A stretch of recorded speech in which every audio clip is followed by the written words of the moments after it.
बोला जैन तीर्थ रक्षा शिरोमणी वात्सल्य मूर्ती परमपूज्य आचार्य श्री 108 आर्य नंदी मुनिराज की जय जय जय. त्यांच्या चरणी नमोस्तु नमोस्तु नमोस्तु. जय जिनेंद्र आपल्या सर्वांना.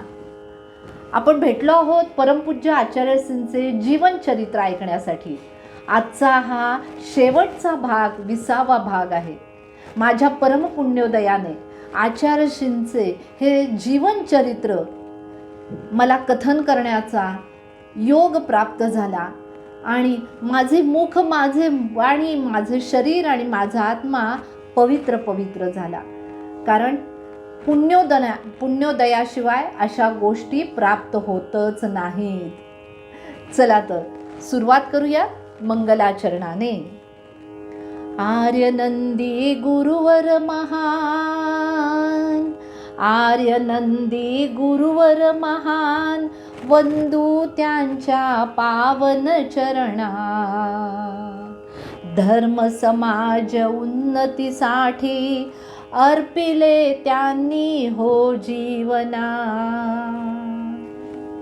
बोला पंचपरमेष्ठी भगवान की जय जय जय. परमपूज्य आचार्य श्री आर्य नंदी मुनिराज की जय जय जय.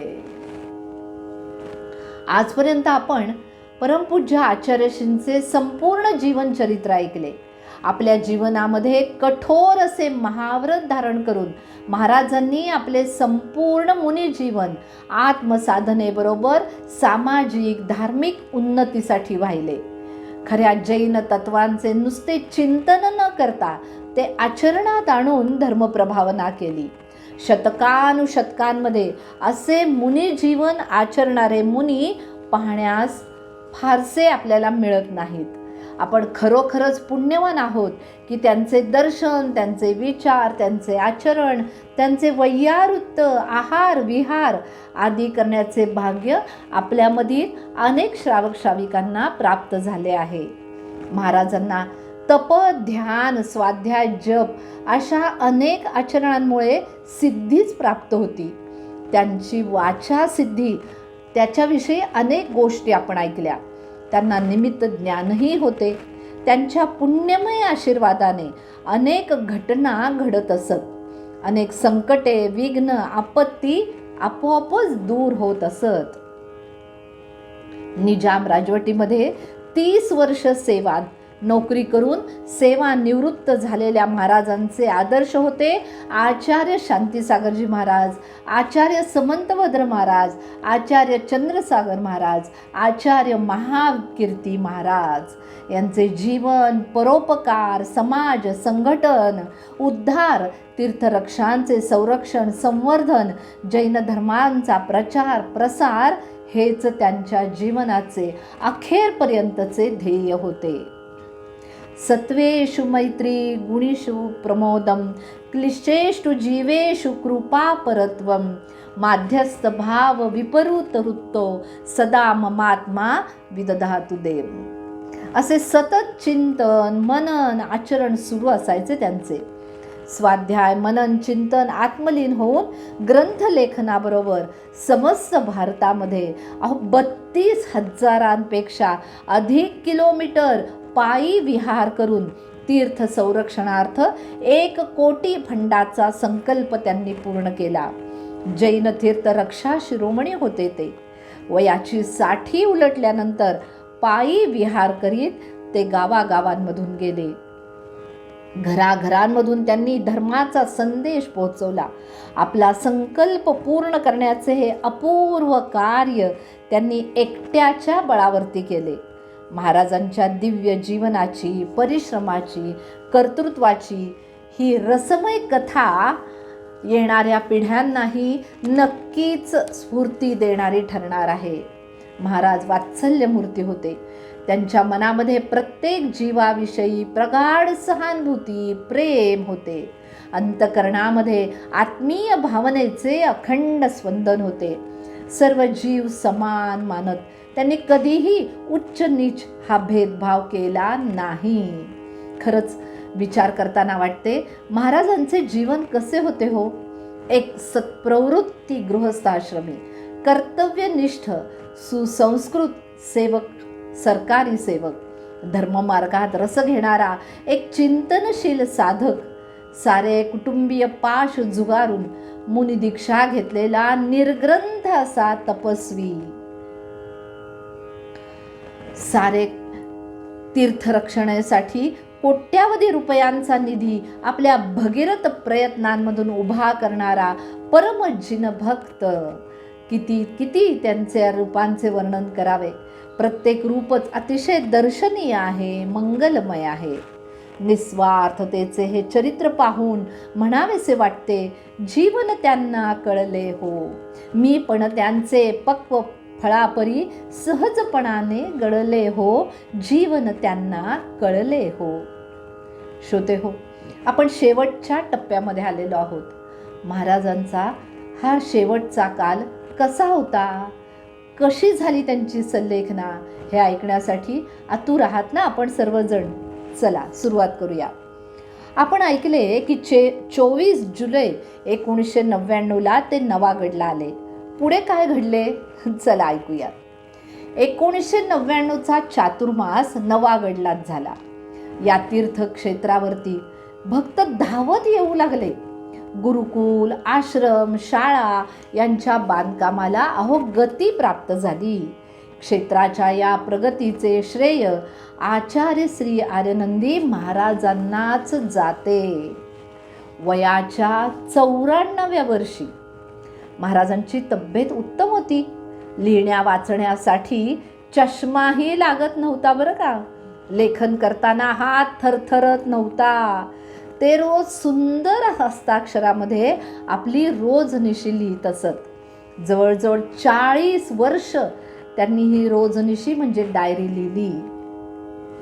आपल्या भक्तांना प्रोत्साहन, मार्गदर्शन देण्यासाठी अलंकारिक भाषेमध्ये ते पत्र लिहून पाठवत त्यांना अनेक पदव्यांनी सन्मानित सुद्धा करीत.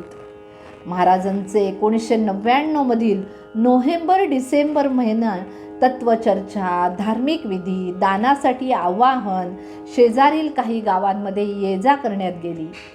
या दिवसांमध्ये महाराज जरा थकल्यासारखे झालेले होते.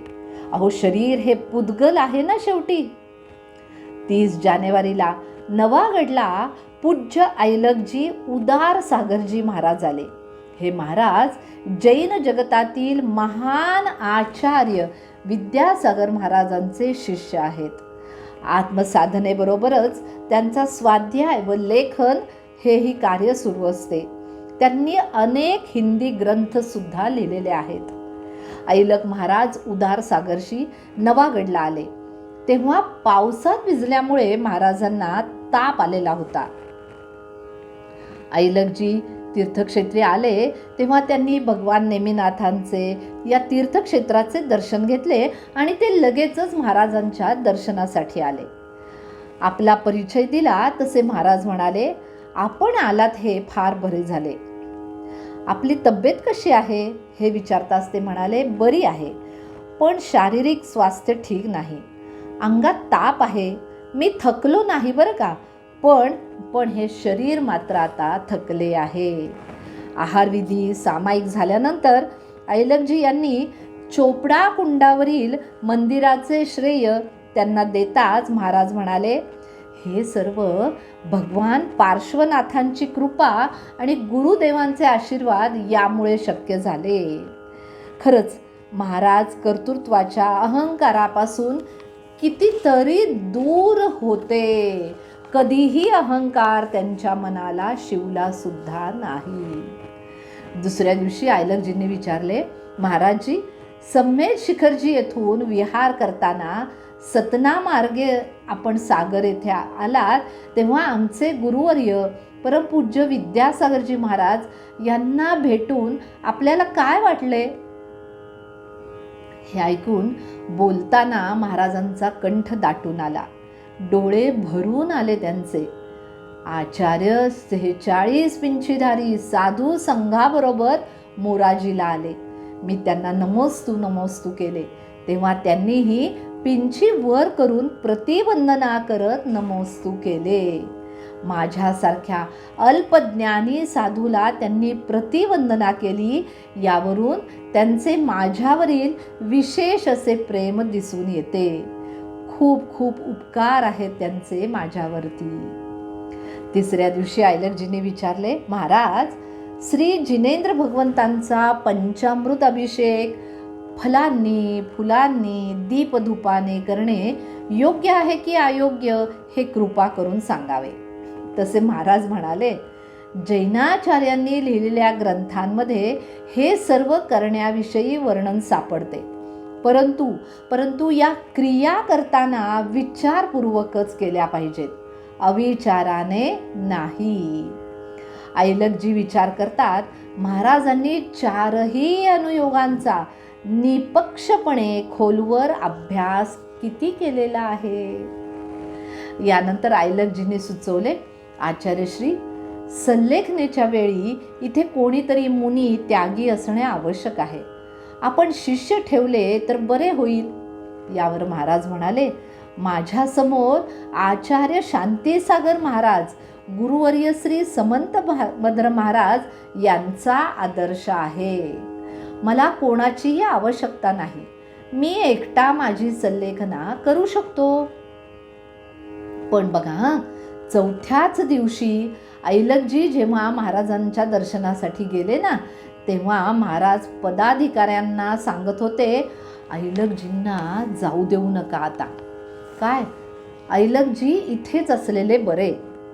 आणि आयलकजींकडे पाहून म्हणाले, आता आपण जाऊ नका.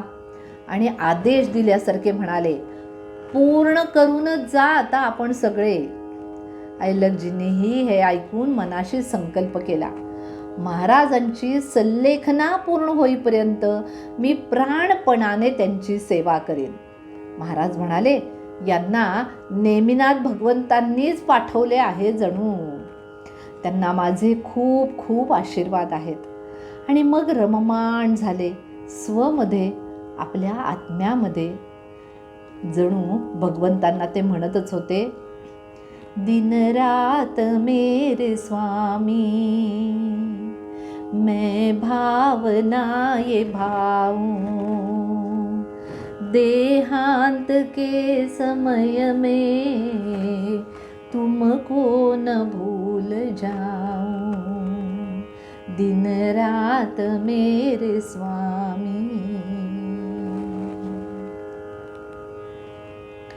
आचार्यश्रींची प्रकृती दिवसेंदिवस अधिकाधिक क्षीण होऊ लागली होती. अन्न ग्रहण न करता फक्त थोडे दूध, डाळिंबाचा रस, पाणी, नारळ पाणी एवढेच ते घेत होते. आहारातून औषध देण्याचा प्रयत्न सुद्धा झाला, पण ते त्यांनी ग्रहण केले नाही. मरेपर्यंत औषध घेऊ का, असे ते म्हणाले. अहो, केवढा त्याग आणि संकल्पना संलेखना साधण्याचा. रत्नकर्णक श्रावकचारमध्ये संलेखना केव्हा घ्यावी हे सांगितले आहे बरं का. उपसर्गे दुर्भिक्षम जरसी रुजायाम च निप्रतिकारे, धर्माय तनु विमोचन माहु संलेखना मार्या. भयानक उपद्रव, दुर्भिक्ष, अत्यंत वृद्ध अवस्था, रोगी अवस्था असेल तर त्याचा प्रतिकार करण्यासाठी कोणताही उपाय नसेल तर संयम रक्षणासाठी, धर्म रक्षणासाठी शरीराचा समतापूर्वक त्याग करणे यास संलेखना, समाधी मरण असे म्हटले जाते. आयलकजींनी विचारले, महाराजजी, समाधी तंत्र ऐकू आपणास? तसे महाराज म्हणाले, आता ऐकवण्याची गरज नाही आम्हाला. मी स्वतः आत्मचिंतनामध्ये रममाण आहे. हळूहळू महाराज कमी कमी बोलू लागले. शरीर खूप थकले होते हो, पण चेहरा मात्र तेजस्वी होता. संकल्प शक्ती अतिशय सबल होती त्यांची. आता शेवटचा दिवस उजाडला. आयलकजी म्हणजे परिचारक, जे संलेखना करून घेत होते ते क्षपक त्यास म्हणाले, महाराज, शरीरात कुठे वेदना तर नाही ना आपल्या? छातीत थोडे दुखते आहे. मग त्यांच्या परवानगीने त्यांच्या छातीला औषधी तेलाने थोडा मसाज केला. महाराज थोड्या वेळाने म्हणाले, दुखणे आता कमी झाल्यासारखे वाटते आहे आम्हाला. वैयर्त होता होता संध्याकाळ होत आलेली होती. महाराजांच्या खोलीत ब्रह्मचारिणी सुमनताई, त्यांची छोटी बहीण वीरमती, त्यांचे पती सुरेश पलसे, संगपती हिराचंद कासलीवाल, त्यांच्या पत्नी असे 8-10 जणच होते. सर्वांना पाहून महाराजांनी स्मित केले, पण त्यांच्यात काहीतरी बदल झाल्याचे दिसले. सामायिकसाठी गेलेल्या आईलकजींना तातडीने बोलावून आणले गेले. ते येताच त्यांनी महाराजांची परिस्थिती पाहिली. महाराजी, महाराजी, ते महाराजांना म्हणू लागले, महाराजी बोला, नमो अरिहंताणम, नमो सिद्धाणम. आचार्यश्री हळू आवाजामध्ये श्वासोश्वास करीत 5-6 वेळा नमोकार मंत्र म्हणू शकले. पण आता जीभ जड झाली. आचार्यश्रींना पद्मासनात बसवले गेले. त्यांच्या कानात आईलकजी नमोकार मंत्र म्हणू लागले. 5 मिनिटांमध्ये, 5 मिनिटांमध्ये नमोकार मंत्राचा उच्चार आणि ते श्रवण करीत या नश्वर शरीराशी असलेला संबंध सोडून एक महान आत्मा स्वर्गसुखामध्ये निघून की हो गेला. 8 फेब्रुवारी 2000 रोजी सायंकाळी 7:30 वाजता समतापूर्वक पंचपरमेष्ठींचे नामस्मरण करत आचार्य श्री आर्य नंदी महाराजांचा नवागड क्षेत्री सल्लेखनापूर्वक मृत्यू महोत्सव संपन्न झाला. त्यांच्या अमूर्त आत्म्यास त्रियोगपूर्वक नमोस्तु नमोस्तु नमोस्तु करूयात आणि म्हणूयात, आर्य नंदी गुरुवर महान, वंदू त्यांच्या पावन चरणा. धर्म समाज उन्नतीसाठी अल्पिले सारे जीवना. त्यांच्या जीवन गाथेमधुनी प्रेरणा नवी मिळते आम्हा. आत्मकल्याणाच्या मार्गावरती चालण्याची जागे इच्छा. गुरुवरांचे उपकार अनंता, शब्दात नाही वर्णन आता. वंदन करू त्या तपोमूर्तीला, वंदन करू त्या तपोमूर्तीला, वंदन करू त्या तपोमूर्तीला. बोला परमपूज्य आचार्य श्री आर्य नंदी मुनिराज की जय जय जय. त्यांच्या चरणी त्रिवार नमोस्तु नमोस्तु नमोस्तु.